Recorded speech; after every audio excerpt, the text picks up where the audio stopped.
Like everyone in sport today, the findings of the Australian Commission report, Crime Commission report, were quite a shock to us all. And given that the integrity of our game is so important, both to the AFL and the Port Adelaide Footy Club, I thought it was important just to get our perspective on the issues that we've been talking about over the last 24 hours, and probably before that, the illicit drug issue, which was also of considerable concern to this club.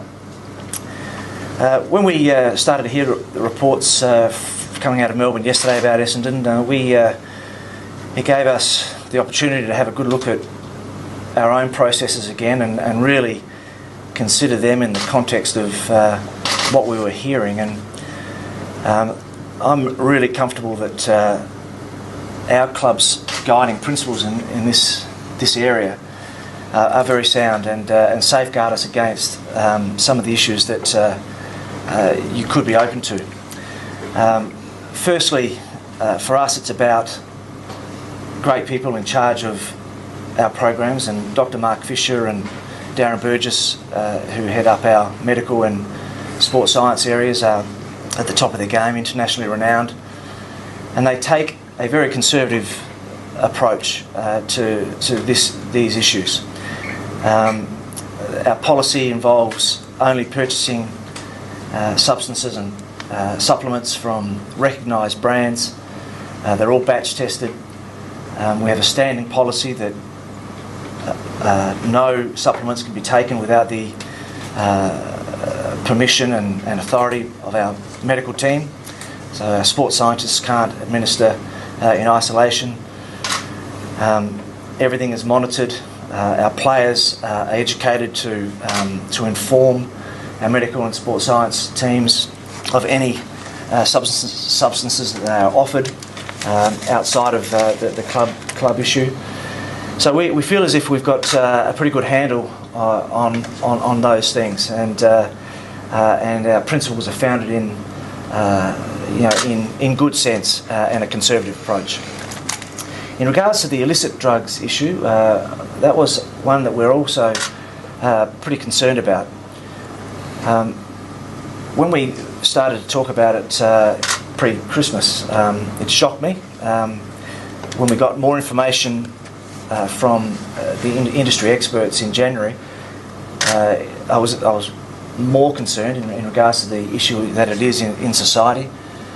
I'm pleased that the AFL and the clubs are active in this area. Port Adelaide will be at the leading edge in regards to the way in which we deal with this issue internally.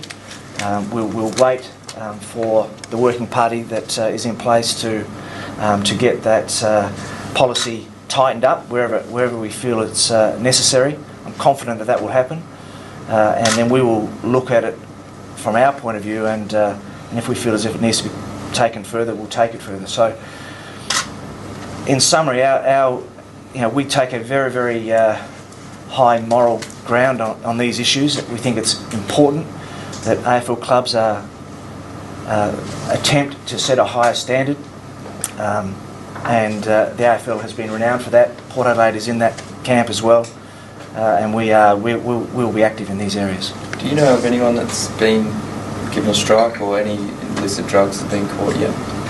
Not at Port Adelaide, and one of the issues is around this is the issue of transparency, and the balance between confidentiality and transparency is a big one. And one of my criticisms is that as the CEO, I'd like to have a little earlier notice and a little bit more information about that, but I'm not aware of anyone. Australian Crime Commission have announced this report, and everyone's shocked across all the codes. Yes. Did they talk to you guys, or when did they investigate? Have they spoken specifically? No, it was a complete shock today. There's been no contact made with the Port Adelaide Football Club in regards to this matter, and when it arrived this morning, it was the first we'd heard of it. Are you aware of South Australia Police, SAPOL, investigating at all? No, not aware at all. In fact, we'll seek out SAPOL and have a discussion about it, but there's been no contact to us. On that then, the way it's come out today, do you feel that all clubs have been tarred with one brush? Well, I think It's a broad-ranging report across all sport, but it's a big issue. So I don't think we should hide from that, and I think it's a good thing that it's on the radar and we'll be dealing with it. Are you worried by what the ACCC is sitting on? They've given out very little facts. Are you concerned that it might implicate the club in any way?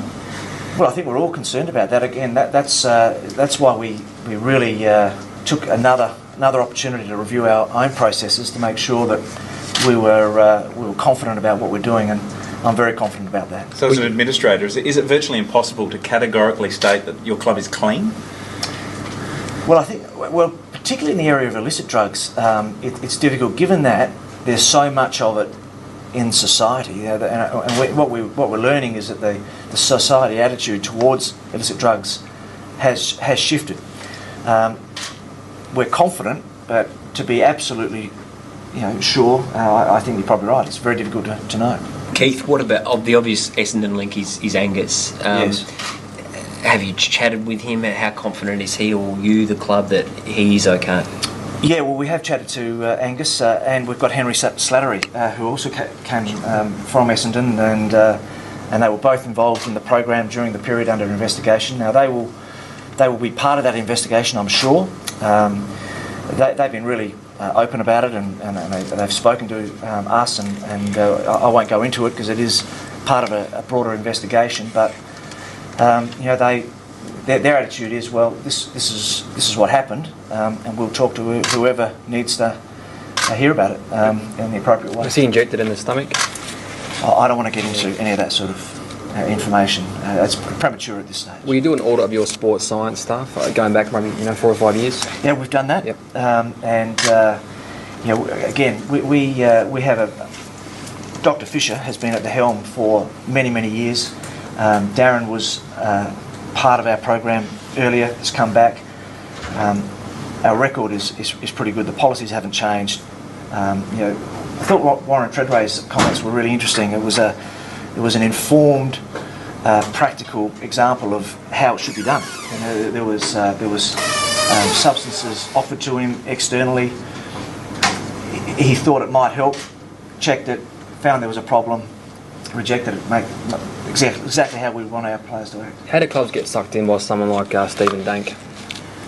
Well, I think that we're in an industry where you're looking for an edge, and that edge in this industry, and like most elite sports, is very hard to find. And so, as you're pushing the boundaries, you explore and you take risks. And now I don't know the details of their program, but that's the mindset that creates an environment where these sort of things can happen, I guess. Why should fans pay money when they can see that some people are taking performance-enhancing drugs and also match fixing's involved as well? Well, I think that's the broader issue of integrity in the game, and we are all against the idea of cheating. You've seen the reaction to that whole Armstrong debate, and I think that's been a long-held view of the Australian public, and that's why it's important that we act aggressively. Now, again, who knows what's going on at Essendon or any other clubs, but this gives the code and sport in general a great opportunity to get on the front foot. You mentioned that it was impossible to rule out that you can 100% clean. Does that rock to the core of the club, the trust in players? Do you sort of see that you're looking over your back now?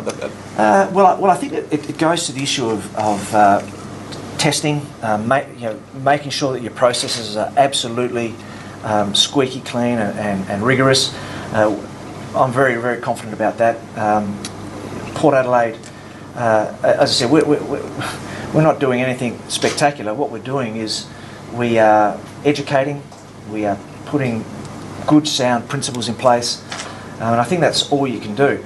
Now, if someone wants to actively go out and cheat the system, whether it be a player or a sports scientist, you've got to have your radar up. But particularly in the player sense, if they actively want to break the system, they probably can try.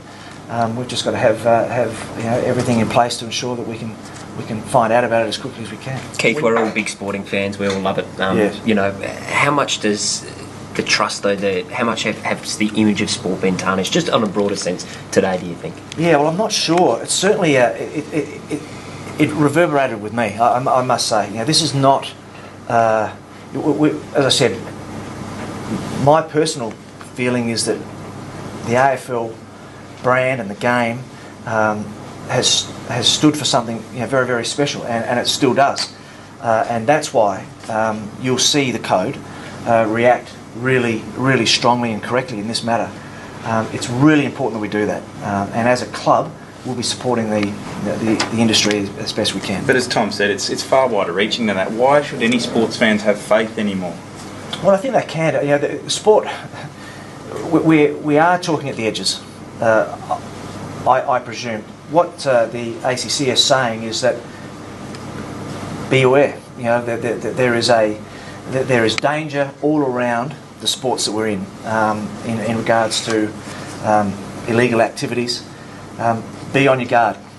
Get on top of it, and I'm sure that's what we'll do. The Treadray example that you gave, are you aware of any other approaches from outside sources? No, I'm not actually. I haven't specifically asked, to be honest, but our standing procedure is if someone is offered something, they've got to declare it to us, our medicos, and they're not aware of any of that sort of stuff. When your radar is up, how do you, how easy is it to tell when something untoward's going on? Well, it's a very good point. It's a very good point. That gets down again to the testing regime and the checks and balances you've got inside. I reckon it's a bigger issue, personally, in the illicit drug area.